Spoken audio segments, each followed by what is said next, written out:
Hello, everybody, and welcome back to my channel. If you're new here, welcome. I'm Amber Rose, also known as a religious hippie. You can basically follow me on any social media platform, or you can go straight to my website at thereligioushippie.com.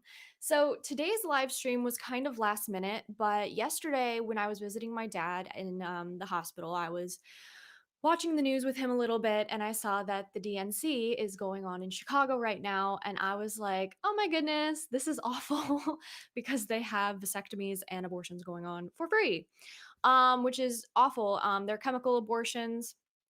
I don't know if there was any news of actual procedure abortions happening, but I know that there were chemical abortions that they were handing out through the pill, and then people were supposed to go home and watch the DNC while basically having their abortion. It's insane how much the Democratic Party loves abortion and has a want for it. It's not even just like oh, abortion on, like whatever. It's no, they want it. It's like they crave it. It's just so demonic. I can't even believe that this is where we are, but seeing as how this is how we've kind of treated the human person over the course of, the few years, this kind of makes sense where we are today.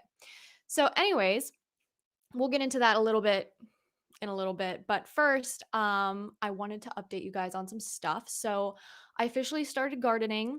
The last couple weeks, I was spending kind of doing some research on some plants I might want to do. And my mom has always done gardening, and I was raised, eating the food we basically grew in our garden. So that's something I definitely want to cultivate for myself. And for me personally, I just really wanted to kind of figure out what plants did the best in our area. For those who don't know, we're kind of like in 5A in like the terms of like the zone we're in for gardening. So it gets pretty cold here, but now is like the perfect time to be planting squash and certain herbs and lettuce. So that's kind of what I've been doing, which has been really fun, really time consuming too, because there's a lot of weeding that needs to get done. And so I've been doing a lot of weeding, a lot of dirt transplant. We're also getting ready for the house to sell because we're all moving. So trying to get the house in order to sell it, which means doing some landscaping. So that also kind of plays in with the gardening. My dad is doing well. He'll be released on Sunday. So my dad will be able to come home on Sunday, which is really great. He's been doing really well. They've been working with him a lot on trying to build his muscle back and keep him active. So that's really positive, and he enjoys all the nurses. They're very sweet, and it's a Catholic hospital too, which is really great. So there's like a chapel with Jesus in it and everything that you can go visit, and there's beautiful courtyards and everything. So very, very nice. Virginia. Oh, welcome. I'm so glad that you're here. Virginia. It's a beautiful area over there, mountains and everything. Well, yeah, there's mountains. Yeah. Um anyway, so yeah, my dad's doing really well. Just kind of, you know, going every like taking one day at a time. Max started work today, so I kind of have the house to myself, which is great in some ways, but also kind of lonely in other ways. So I've kind of just been focusing on cleaning, getting things ready for the winter, and gardening, of course, kind of embracing my own hobbies. And that reminds me, actually, there are going to be some changes to the ministry. Those will kind of come as I announce them. I'm not going to announce them all right now just because I feel like there's some stuff I still have yet to figure out and I don't know which direction I'm going to take. But like I said, I definitely want to embrace more of the um, less business corporate side of things and embrace more of the holistic side that it originally was in the beginning. So I'm doing a lot more live streams instead of recorded videos. I know I think I had one go up on Friday, which was a huge hit. Everybody loved that one. I'm so glad. Glory to God. But recorded videos are one of those things that I started out doing and I really enjoyed them. But that's when I had like a ton of time on my hands to be able to just record, which could take anywhere between 3 to 8 hours to record videos. And then editing can take up to 2 or 3 days, sometimes a week, depending on how long the video is. On top of all the other work that goes into the ministry behind the scenes. So I'm really excited to do more live streams and a little bit more like personal content, not in the sense of like my I don't know how to explain it. You guys will just kind of have to see as it comes. But yeah, so I've been really excited trying to do landscaping and making some changes to the ministry and just a new area of life that I am in, which I am really excited. And if you guys have been here since the beginning, you guys have seen me go through so many stages. We had the very I don't want to say arrogant, but very hard-headed, kind of cringy teenager in the beginning. And then we kind of evened out to being I don't know, like I kind of became more like, it's fine, whatever. Like I'll just post about anything and whatever. And then it became very like corporate-y, kind of like this is the videos we're doing. And now we're back to this, which is chill. So, yeah, I'm excited for that. Anyways, getting into the whole DNC thing, I'm going to be honest, I did not watch a whole lot of it because I don't think there's any reason to. We already know what the Democratic Party stands for, and to me, there is no other word to describe them than demonic.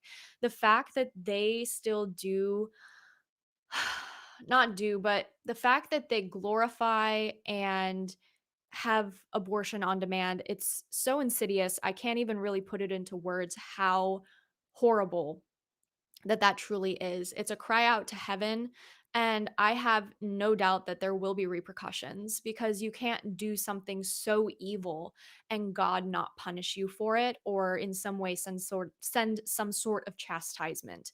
So I highly suggest, if you saw the DNC and you are as disgusted as I am, please pray a Divine Mercy chaplet and reparations for the sins committed against the Sacred Heart and the Immaculate Heart of Mary, Sacred Heart of Jesus, Immaculate Heart of Mary.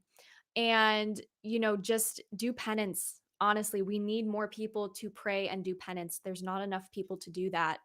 Also at the DNC, if you got a vasectomy or an abortion, they handed out a free hot dog. Yeah, so basically you take yourself out of the the gene pool and you get a hot dog. Make it make sense. Tell me how that is normal and conservatives are considered to be the weird ones. It just is so insane to me how, oh, you could do such a huge thing because, for years they've been playing it off as, oh, vasectomies and this and that, getting your tubes tied, having an abortion. It's no big deal. It's a huge deal. I mean, this is a huge thing you're doing and an evil thing. The church is completely against it in both areas, whether they're vasectomies or IVF or abortion or whatever. The church has literally put out so many well, I guess not so many, but they've put out a lot of information about why these things are evil. And it only takes a quick Google search to find those documents. So for me, I'm always just like, when I hear about this stuff going on in the world, I'm not surprised, but it hurts. It really hurts because you know that this is evil. We know that, but we're also at the same time, we are so desensitized to it. We're kind of numb to it that when we do hear something like this, we're like, oh, those Democrats or oh, those pro choicers.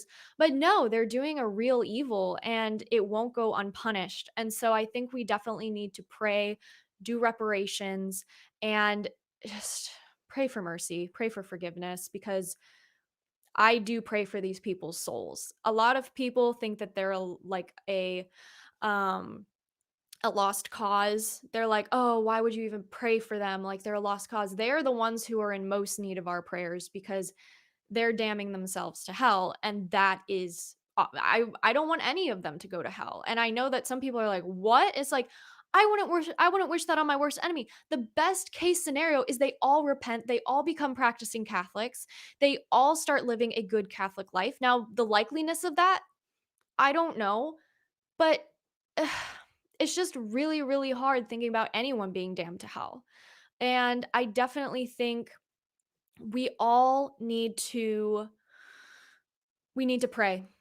And at the end of the day, like God will decide, because I don't know, as long as people are still alive, there's still a chance of repentance, there's still a chance of, turning towards Christ, but I don't know how big of a chance that is and only God knows that, but we can pray and we can sacrifice. So, That's all I'm gonna be saying about the DNC because I was so sickened by it that I had to shut it off as soon as my dad and I were watching it, and we went out to the courtyard and we started talking instead because that is so much better than watching a dumb DNC, and it's going on in Chicago right now. So that's where I am. If people don't know, I'm in Chicago. And on our way back yesterday, Max and me, we were on our way back yesterday and we got a whole bunch of gardening stuff for my mom. We were coming home, and the route that we usually take home was completely blocked off. Like they completely shut off all the exits to that route. Now, keep in mind, there were a ton of protests going on. We saw like lines and lines and lines of police cars and ambulances, and just everybody going out to the city to kind of monitor these protests that were going on. And um, it was oh my gosh, it was insane. Let's just say that. Like, it came all the way back to my childhood neighborhood, and one of the stores I used to go to all the time was broken in with a sledgehammer. It was a makeup store, and they just broke in with a sledgehammer and took a whole bunch of makeup. So, it's kind of leaching out into the suburbs of Chicago, into my childhood stomping grounds. And, I am just, like, appalled at how far this has gone, the decay, and how it's just kind of reached out like tentacles and kind of consumed everything in its path, and how it continues stretching out. And that's why we need good priests and we need good people to make those sacrifices and to hopefully hold back the hand of God, his wrath, because it's just. The wrath he has is just. I mean, do you see how people treat God these days? Do you see the satanic statues and temples that are being erected? Just the other day I was driving down the street and I saw 5 cars with the somebody help me. What is it called? It's like the little star with the little circle. What is that called? See, this is how I pray for the gift of forgetfulness, because now I can't remember like things that oh my gosh, what's it called? Clay, help me. It's sorry, also there's a delay in like the comments, and I tried changing that, but it wouldn't let me. So apparently you can't do it when you're already streaming. So whatever. I can just Google it. But you guys know what I'm talking about, though. Like it's a circle with a star in it. Yes, thank you guys. The pentagram. Thank you. Yes. So, like 5 cars had that, and they said like Hail Moloch or Hail Baal, and like they had these stickers, and yes, the Freemasons too. Like the Freemasons are everywhere. And the fact that like it's insane, you know? It's just insane to me how all of these people are everywhere and they're so pronounced, more pronounced than Catholics. And I think that's a problem. If the Satanists and the Freemasons and all those people are more pronounced than Catholics, we have a problem. People need to know we're Catholic. We need to take up space. If we're not taking up space, are we even Catholic? Are we living in name only? Are we going to church? Sure. But there's also a part of being Catholic that needs to be a witness to the world and needs to help the world. We're not meant to just be comfortable and stay in our homes. We are meant to evangelize and put the gospel out there in the world. And many people do that through the same means that I do, through social media and live streaming and all of those things. But at the same time, we need to minister to the people in our lives directly, and we don't have to go out and minister to strangers, but we do have to minister to those closest to us who need the attention, who need our prayers, and we're not even willing to do that because we're too scared of what they might think. I'd rather what's the term? I'd rather love someone into heaven than talk someone into hell or something. There's like a saying about that. And it's like you have to discern whether or not a conversation is going to be fruitful. Like you do have to discern that. But to let somebody continue committing mortal sin is not love. That is not love. Love is when we tell them they're doing wrong in a loving way, that we love them. We're not angry at them. Love the sinner, hate the sin, but that we're pointing them towards a correct direction, which is God, and doing that out of love and truth and charity, and not trying to convince them of this or that, but knowing that you love them and that's the reason that you want them in heaven. And I definitely think that today we just have an issue where Catholics are just scared. I I'm there. I feel you. Sometimes I don't want to minister to people because I'm like, "Oh my gosh, they're going to think like I'm judging them and da da da da." Da." Oh well.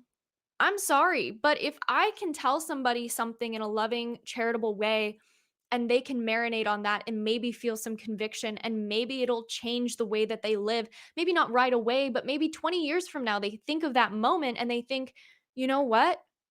I'm going to try what Amber said. I'm going to try what Sam said. I'm going to try what John said and see if that is true. And then hopefully they can find Christ because of your example. I'd be more afraid of somebody going to hell because I didn't say something than going to heaven because I did. Wait, does that make sense? Wait. You guys know what I'm trying to say. Oh, yes, offend you to heaven, then flatter you to hell. Thank you. And that's something that I am very adamant about. Very, very adamant about. So, ooh, my grandma's coming into the church and my mom has now expressed interest too. Please pray for us. Of course, Jamie. That's amazing. Um, do, do, do, do, do, do, do. I have zero fear about it. I just know when to share Catholicism with different people. I pray for my family's souls. Yeah, that's true. Like I said, you have to discern whether or not a conversation with them would actually be fruitful or if you genuinely just need to be the example of Christ in their life. Some people, if you know them well enough, you can have a difficult conversation with them and they'll recognize that you love them. It might be difficult, but they should be able to understand that. But other people, you might just have to genuinely be a witness to them of what being a follower of Christ is actually like. And sometimes that will be enough, you know, for real. I think that will be enough. So there's that. I don't know how I got on that topic, but it doesn't really tie into what we're talking about, but I wanted to throw this to what? Just gonna have another drink of coffee. Every sip of coffee is like a reset button for my brain. So that kind of ties into the next topic we're discussing, which is like stop being distracted. And I know people are going to be like, oh, but it's so funny because like you're on a video. So like, isn't this count as a. Sure, you can count this as a distraction. I don't, whatever you want. My thing though is that it's the content we consume, right? So we waste so much time. I'll get into that in a second. We waste so much time and instead, we block out God and what He's calling us to do, and we waste so much time in just scrolling on our phones, binge watching TV, um, you name it. Like we waste a lot of time. The average person spends 4.5 hours on their phone every day. I'll do the math for you guys. That means that every year, if you spend 4.5 hours on your phone every year you spend 70 days on your phone. In a person's lifetime, in an average person's lifetime, that would be 12 years that is spent on your phone. 12 years. And honestly, let's genuinely be honest here because I can guarantee you that that's probably a lot higher knowing that that was the average that was just about being on your phone. Scrolling, maybe being on Spotify, etc. But what about binge watching TV shows? What about I don't know, video games? What about YouTube? What about all of those things? Yes, yes, yes, you can say I'm hypocritical for being on YouTube. I don't really care, to be honest. I think it also depends on the type of content you consume. Because I don't know how many hours people spent reading books back in the day before social media and technology was a thing. I don't know how many hours was spent doing those things because now the main way we learn outside of if you're in school or something is through social media or YouTube videos or something like that. And it's just very interesting how not only does social media kind of hinder our creativity and it makes us distracted, but my godmother, she was tutoring a little girl. I think it was a girl. And the little girl would go in for tutoring and she would be great. I think it was like 2 half-hour sessions. For the first half hour, she was great. Then they had a little 10-minute break where she could have a snack, she'd grab her iPad, and then she'd come back and she could not focus. She was all over the place. She was a completely different child, my godmother said. And that is something that has always stuck with me because I never thought I'd see the day that iPad babies would start coming to church and their parents bring their iPads, but that day has come. It happened literally 3 times in a row. And I would rather be distracted when I tell you I would rather be distracted by a crying baby than bright lights and certain sounds coming from an iPad during mass. I am telling you, a baby is 10,000 times better. I'd rather have it crying directly in my ear. Imma be honest, and I have had that because at my church, if there's a crying baby, you help the mom, and if the mom needs a break, you take the baby and you help her. So, in my experience, it's just insane. Like, it was no, you know what? It wasn't even one thing when it was at a restaurant with kids and their iPads. They should not have iPads. Kids don't need iPads. It's lazy parenting if you take your kid to a restaurant and you hand them an iPad. I don't really care who thinks, "Oh, but it's so hard." Parenting's hard. You have to be the parent, though. You have to teach your kid how to properly sit at a table. And you start by doing that by sitting together as a family at dinner time. If your kid cannot sit at the table during dinner time as a family, they're not going to be able to behave in public. When you go out to a restaurant, you're going to get embarrassed and pull out the iPad. That is unacceptable, in my opinion. These kids are having iPads basically raise them and regulate their emotions. So if they don't have their iPads, they can't regulate their emotion. What kind of an adult is that going to create? An adult that cannot regulate their emotions without some sort of distraction? There was a reel going on circling the internet, and it was basically like showing this guy who was it was showing the basically as a baby they're born, boom, iPad, and then they start throwing tantrums, boom, iPad, and then he's an adult and he gets into a fight with another adult, and then his dad's like, son, here's your iPad. He's like, oh, and he's like 30 years old or something, and the other kid has an iPad, or the other adult has an iPad too. It's a joke, but honestly, these are the types of kids you're raising if you're raising them on iPads. Parenting's hard. Nobody ever said it was going to be easy. You know, I've babysat for 14 years. Is it the same thing as parenting? Absolutely not. But do I get to see the differences and do I see the changes when I start babysitting the kids and screen time and iPads are no longer a thing? 100%. When I show up to babysit and I say, screens off, let's go outside, they're regulated, they're not throwing tantrums, they're creative, they don't care about what's going on the internet because their imagination is way more interesting to them. And then they hit an age probably around, I'd say 7, 8 maybe, where when I would come over, it became more of a struggle to get them off of the iPad because that's what their parents would do to babysit them. And this is becoming a trend, not with small amounts of kids. I mean, and I mean, I've seen it with all different size families, but mostly when it's the smaller amount of family, when there's only like 2 kids. The bigger families that I have seen, at least throughout my experience and of course, my friends, etc., the bigger family sorry, the bigger families that I see, they are usually too busy for iPads. The older ones are taking care of the littler ones. The younger ones are learning how to be like the older ones. They're going outside, they're playing. That's not to say that other kids who are the kids that are older, bigger families don't sometimes have iPads and things, but I found that it's more rare. They just don't have the time. And so it's very, very interesting. Um it's very interesting to see.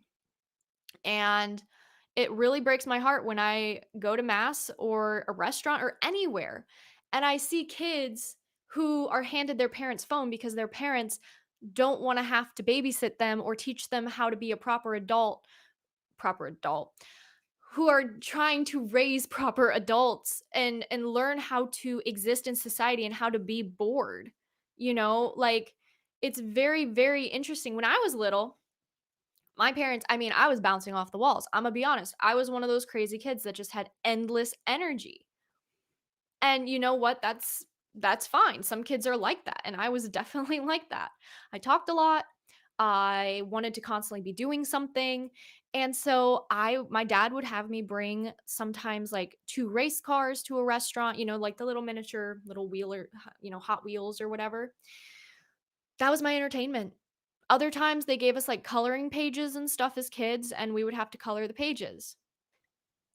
That was our entertainment. Sometimes we just had to sit there and we would come up with our own entertainment. My dad would find ways to entertain us in a very fun way. Whether that was like, making jokes, letting us pour cream into his coffee, or letting us play with his comb and letting us brush his hair. Like, he found ways to entertain us, and eventually we learned how to sit and wait for the meal to come without having to be super antsy and having to freaking run around the entire restaurant. I mean, yeah, that's and I don't blame the kids. Not 1 minute. And I understand that, parenting's difficult. It's never nobody said it would be easy, but you also have to recognize you are a parent now, and that the decisions you make for your child now are going to impact them in the future, and you are just making your job a whole lot harder giving your kid an iPad. There was a mom who literally talked about this on her Instagram and was raked through the coals for it because she said that she regrets raising an iPad kid because now she can't take the iPad away from him without him screaming, throwing tantrums, etc., and the only way to calm him down is through the iPad. And obviously, that means you need to go through a detox period. You need to entertain him with other things, but also allow him to be bored. It's going to be hard, of course, because you taught him that the only way to regulate his emotions is through the iPad and being overstimulated. Now he has to detox from that dopamine, and he has to figure out how to be bored as a little kid. That's hard. Adults have issues with that. I have issues with that. I mean, we all do. That's why we all try to do a dopamine detox and we try to get off our screens at least once. Well, I would hope more often, but once a month. And, I definitely think that when it comes down to it, it's so important for kids to just not have screens. They talk about how it causes development delays. They talk about how it can cause eye issues, ADHD, a bunch of other behavioral disorders, and it's so, so sad. Super Wolf, you said, "I am a substitute teacher, and it's so easy to see that 60% of the class is iPad kids because they can't sit still and they have mental issues, to the word no." Exactly. Exactly. And not just that, but also I see the generation alpha and I just see a bunch of kids being raised as narcissists. They were never told no, that they were the center of their parents' world, that they never had to think of anyone else but themselves. And any single time they cried or they wanted something, they got it. That is raising a generation of narcissists. And I think it's so important to teach your children not to be narcissists, first of all, but also that you have to teach your children also how to deal with narcissists when they meet them. That's something I was never taught. That's something I had to figure out on my own and kind of play the game to figure out how narcissists work. And for me personally, I got very good at the game and I was able to basically outsmart most of the narcissists that I had ever met in my life. Unfortunately, a lot of kids these days don't understand that because, "Oh, nobody's a narcissist. Like, everything's fine. Like, you're fine, sweetie." It's like, no, no. It's very interesting. 4-year-old rehab centers. Ugh. Yes. I sub from third and up, and OMG, sometimes the sixth graders are acting like 4-year-olds. Yeah, yeah, that's an issue. And it's very difficult. I plan to come back to a dumb phone. Now I'm 25 after 10 years of a smartphone. I'll just use my laptop for WhatsApp and email. Good for you, Laura. Go for it. I have a dumb phone too. Unfortunately, that became very difficult when all this stuff happened with my dad, so I was not able to keep it. But the nice thing about it is that when I did have it, I could still use my smartphone for some things when I had Wi-Fi. But I also have a ministry, so it's a little bit different. But 100%, a dumb phone is great. Kids should not have phones. And I've gotten so many emails and DMs and text messages. I don't know how these people get my phone number sometimes, but and just people, mothers specifically, usually they're the ones that text me, telling me that they gave their kid a phone, whether that kid was 7, 13, 14. I got my first smartphone when I was like 13 or 14, and how their child has completely changed. They're depressed now. They have anxiety. It only took a month and they're glued to their phone, they're getting cyberbullied, etc. And for me, I'm like, why are you not acting like a parent? Why do you Why are you acting as though your child is in control here? Are they 18? Are they 21? No? Take the phone away. You gave it to them. Take it away. The fact that parents don't feel like they can do difficult things for their kids. Are there going to be tantrums? Sure. Are there going to be issues? Sure. You know the best way to talk through those things? By talking through them. The best way to help your child understand is by explaining it to them. This also goes for the faith. Parents that just say, oh, we just go to church because we do it. No, learn about your faith. If your child has a question about the faith, you should be able to answer it. Unless it's like highly theological or something, then maybe call Relevant Radio or Patrick Madrid or something. But also, Catholic Answers exists. If you don't know a question to your child's and to your, or you don't know an answer to your child's question, tell them like, "Oh, hey, I don't know, but let me get back to you on that." And then answer their question. Because one of the main reasons I fell away from my faith when I was 11 is because nobody could answer my questions about the faith. Why couldn't we get drunk? Like why was alcohol considered bad? Why is sex before marriage considered bad? Why are all these things considered bad? Does that mean I'm bad? Does that mean my body's bad? Nobody could answer my questions, at least the people that I thought to ask. And as an 11-year-old, I was poorly catechized. And that's just something that I grew up just believing like, oh, we just do this because we do this. There was no other reason outside of that. And that's the exact same issue that kids have with phones. If you explain to them why they cannot have a phone, yes, you're going to have issues. Sure, their friends are going to have phones. I get it. But if you explain to them the issues that come with it, how phones and social media are not meant for their age. Honestly, I don't even think, 18-year-olds should have it. I think you should get it when you're 21 if you're going to get it at all. But for me, I was just like, you know, I don't know. It was one of those things where I'm like, you have to be the parent. You have to make these hard decisions for the betterment of your child. And there were a few stories I remember back in the early 2000 or 2010s where when MySpace was like a thing and this, this stuff's really started taking off, and the amount of kids that unfortunately you know, kill themselves because of cyberbullying. And their parent told them no, no, no. And then they finally relented. It was like, okay, you can have this, or you can have MySpace, or you can have all these things. And now, you know, it's like you have to be the parent. You have to make a decision for your kid because your kid is not an adult yet. They don't know. They don't know these things. They're figuring them out as they go. And you have to be able to work with them and explain things to them and understand where they're coming from as well. Like channel your inner teenager and figure out, okay, how would this have made me feel if I was a teenager? And how can I best explain it to him or her so that they understand that I'm doing this because I love them and that this is a dangerous thing. And that when they get older and they move out, they go to college or whatever, then they can get a phone, sure. But there have been so many families who decide not to get phones at all. The mother has a work phone or the father has a work phone, but that's it.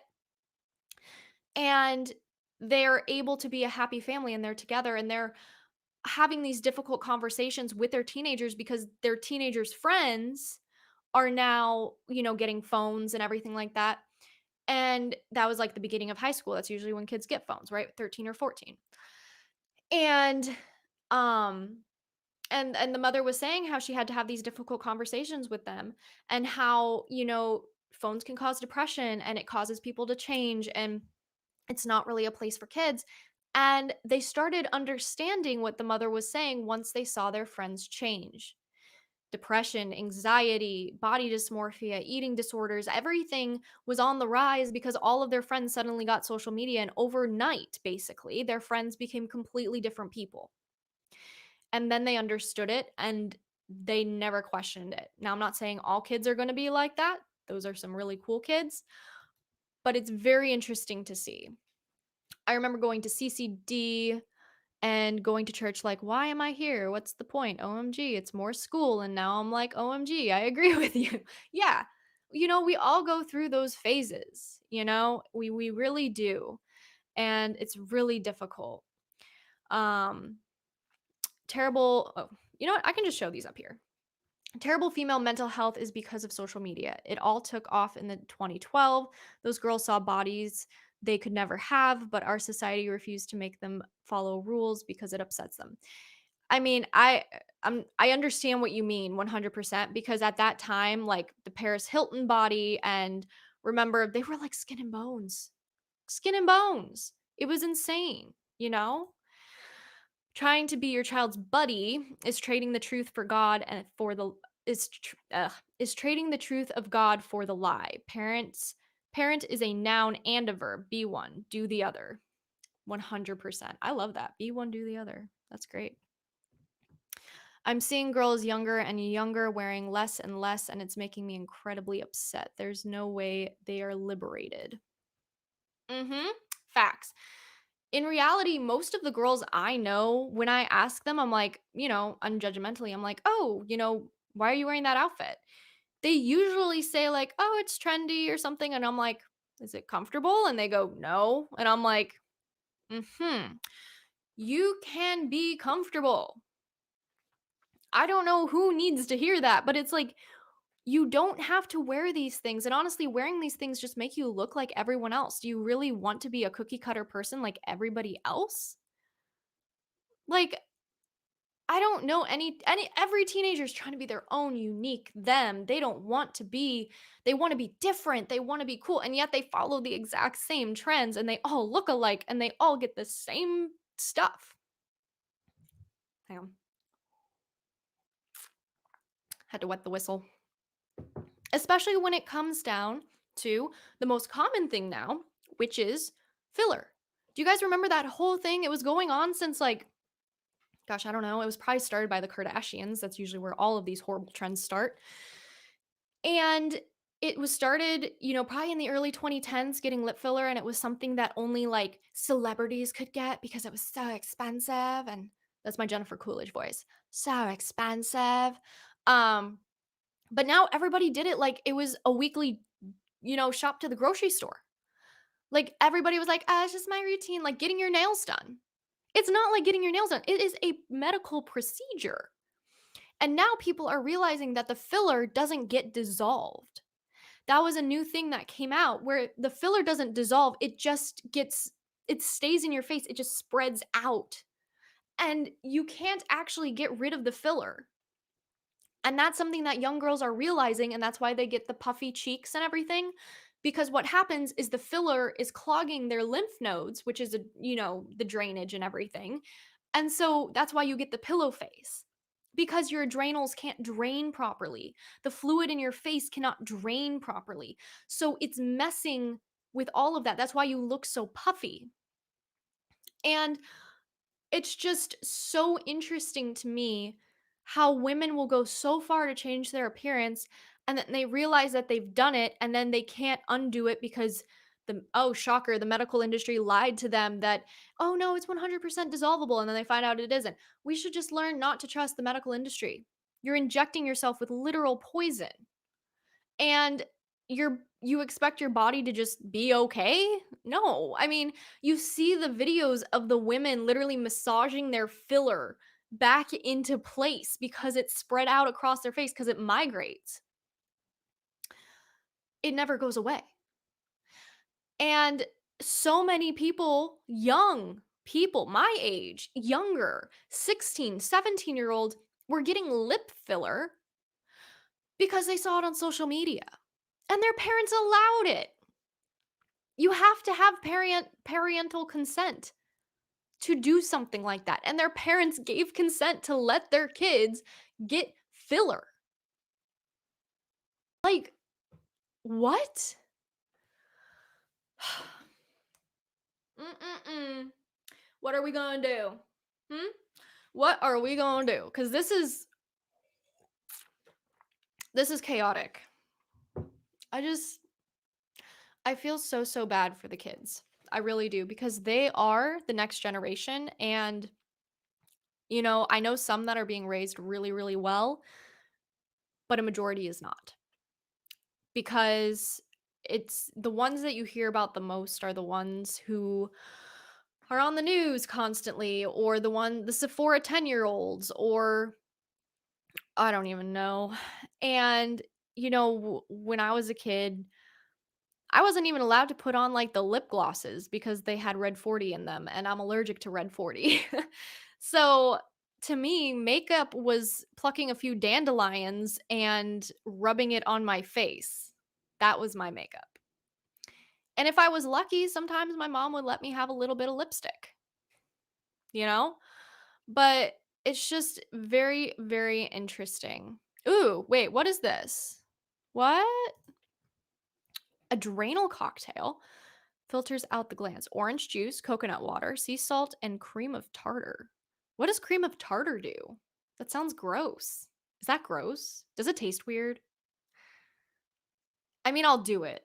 I'll try it for you. I will. But I don't think I have any cream of tartar. But what's the point of cream of tartar? I would love to know. Hi, Mom. My mom just gave me 20 bucks. Thanks, Mom. Supporting me from a distance. Woo woo. I almost swallowed that the wrong way. That would have been really, really bad.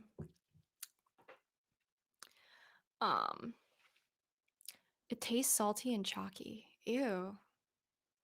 Okay, I'll try it though. I'm gonna have to write it down because I am one. Is there like a specific ratio you're supposed to do, or is it just like just go ham? Just orange juice, coconut water, sea salt. Just pour it all into a blender and just go. Please give me specifics, because I would love to know if that's actually good. And then I will tell you about it if I like it or not, because I'm very picky. The adrenal gland. Huh. Very interesting. Well, I'm down to try anything. I'm going to. Okay, excuse me for one moment. Joe, you have me on something now because I want to try this. So I'm going to grab a pen. Hey, guys. All right. So I have my little handy dandy notebook here. You guys know, if you know, you know. Handy dandy notebook. Okay, so it was orange juice. Can't spell orange apparently. I'm basically Karen from Mean Girls. Again, if you know, you know. Orange juice, coconut,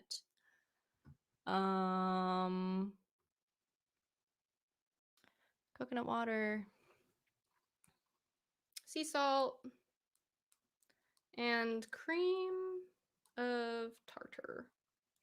I'm excited to try this. I'm always down to try like holistic stuff, and this might be a new favorite of mine. Who knows? But I'll let you know, Joe. But yeah, so it is what it is. Oh, here we go. Okay. Let's see here.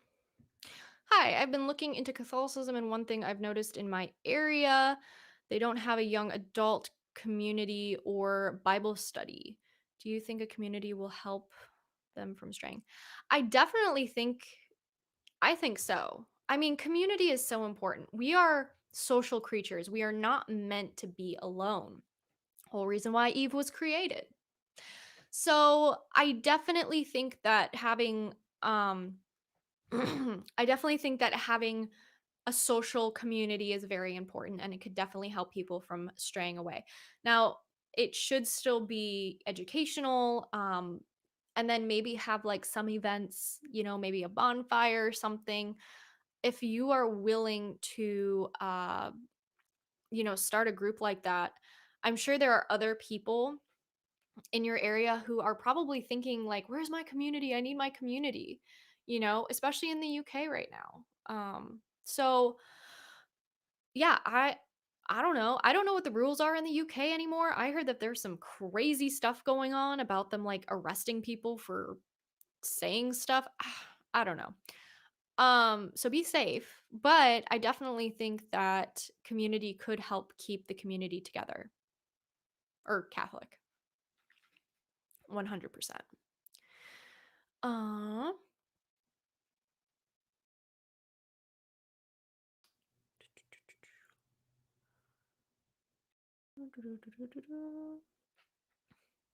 So yeah. Oh yeah, wasting time. Well, that was kind of wasting time was kind of like my thing about being distracted. So I should have phrased that a little bit better. Like wasting time in the sense that we waste so much time on our phones, like I said, like 12 years of our lives, like in our lifespan, 12 years of our lives are taken up by our phone. Think of how much you could do, you know, by just not being on your phone so much, limiting yourself to a half hour to an hour. I have a timer on my phone where if I go over a half hour, it alerts me, and then I have an extra half hour to do any work that I need to do. It's not for scrolling, it's not for having fun, it's not for anything like that. It's literally for work. And that's the most important thing, is that I have to separate my work and I have to separate my fun. So it's like, yeah, yeah. Okay, I'm copying that. I'm copying that, Joe, because I want to know. Okay, so half cup of orange juice, but we'll eyeball it. We'll go for flavor. Coconut water, half cup. Coconut water low key tastes awful, I'm not gonna lie, but hopefully it'll, not taste so bad. Who knows? And 1/4 teaspoon. Cool. Thank you, Joe. I will let you know how I like that. I'm going to the store later today, so I'll get some coconut water. Coconut water is low key just like the worst, I'm not gonna lie. But I will do it for you, and I'll let you know how I like it. But anyways, guys, so sorry. I'm going to have to hop off here. We are hitting about 50 minutes. Crazy. Hope you guys enjoyed this live stream, and I will talk to you guys later. Don't forget, you can follow me on all social media platforms at The Religious Hippie. Don't forget to like, share, subscribe, and I'll talk to you guys next time. Bye, guys. I don't know how to turn this thing off. Bye.